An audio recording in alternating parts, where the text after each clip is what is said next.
Je vous en prie. Voilà Michel Drucker dans la voiture d'Alsace-Vent. On fait le taxi de Michel. Comment allez-vous Michel? Ça va bien, c'est un taxi particulier, mais c'est bien. Vous avez choisi d'appeler ce livre « Rappelle-moi ». Ce sont les derniers mots de votre frère Jean? Effectivement, c'était ces messages sur mon portable. Allô, rappelle-moi. J'ai trouvé que c'était un titre à double sens et très évocateur. Rappelle-moi, ça veut dire aussi, et si un jour il me rappelait, ce serait bien. Et puis rappelez-moi, il y a aussi dans Rappelez-moi, rappelons-nous, car c'est un livre sur la mémoire.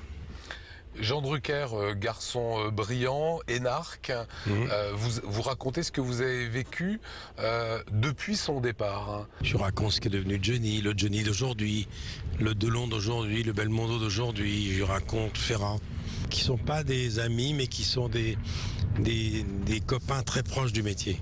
Et pourtant, vous dites, nous n'avons jamais réellement parlé de nous.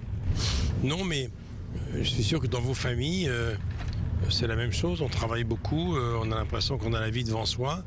Et puis c'est quand les parents sont plus là, quand le frère n'est plus là, quand ceux qu'on aimait, qui étaient très proches, on dit mince, si j'avais su que je l'aimais autant, je l'aurais aimé davantage.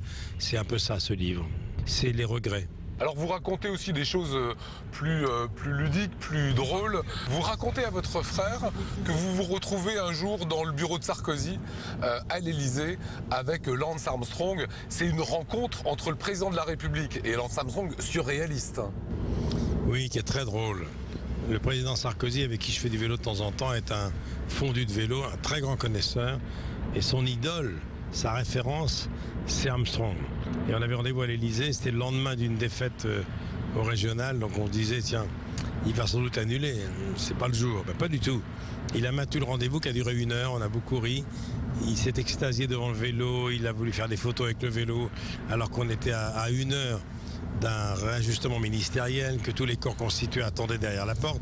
Et il est resté 1 heure à parler vélo, à appeler Carla Bruni pour lui dire qu'il avait un nouveau jouet magnifique. Ça, c'est le côté un peu juvénile et spontané du président, mais c'est une scène assez réaliste, assez surréaliste, plus exactement. Il speak pas un good English, hein? Ah, mais il parle anglais avec l'accent de Maurice Chevalier. Mais il parle un peu mieux maintenant parce que Carla Bruni parle bien anglais.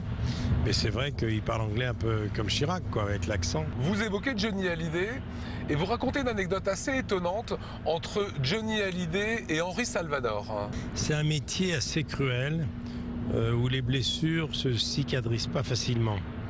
Et Johnny, un soir à l'Olympia, c'était l'Olympia de Laurent Gérard, on est là. Et à la fin du spectacle, on vient féliciter Laurent et Johnny me dit sois gentil, parle-moi. Et je le vois qui se tourne vers moi pour éviter de croiser une star qui était là. Cette star, c'était Henri Salvador. Il me dit je ne veux pas lui parler, je t'expliquerai.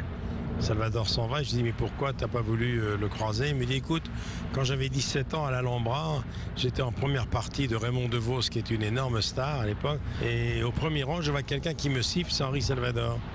50 ans après, il n'a toujours pas pardonné. Non. Alors Michel, vous racontez aussi dans ce livre, même si c'est 2-3 pages à peine, l'existence d'un autre frère. 2 mois après le décès de mon frère, il y a 7 ans, j'ai reçu une lettre d'une dame qui m'a dit qu'elle assistait aux obsèques de mon frère avec son mari, que son mari était mon frère. Et voilà, donc j'ai voulu le contacter, je l'ai fait. Il est venu me voir et j'étais frappé par notre ressemblance, par la ressemblance avec mon père.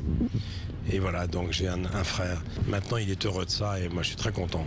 Le ciment d'une famille ou l'âme d'une famille, c'est aussi les valeurs qui sont véhiculées dans cette famille. Est-ce que ce frère Patrick a des valeurs d'Abraham Drucker? Est-ce que votre papa lui a transmis des choses? C'est un Drucker quand même. Il a un regard inquiet. Et mon père l'a aidé quand il était gamin. Il était garçon coiffeur quand il a commencé. Maintenant, il a maintenant pignon sur rue et c'est quelqu'un de très reconnu dans son univers. Et je pense que mon père, son père, donc notre père aurait été fier de lui comme mon père était à la fin de sa vie assez fier de ses autres fils. Et Jean aurait été fier de ce frère? C'est la seule question que je me pose, je ne sais pas.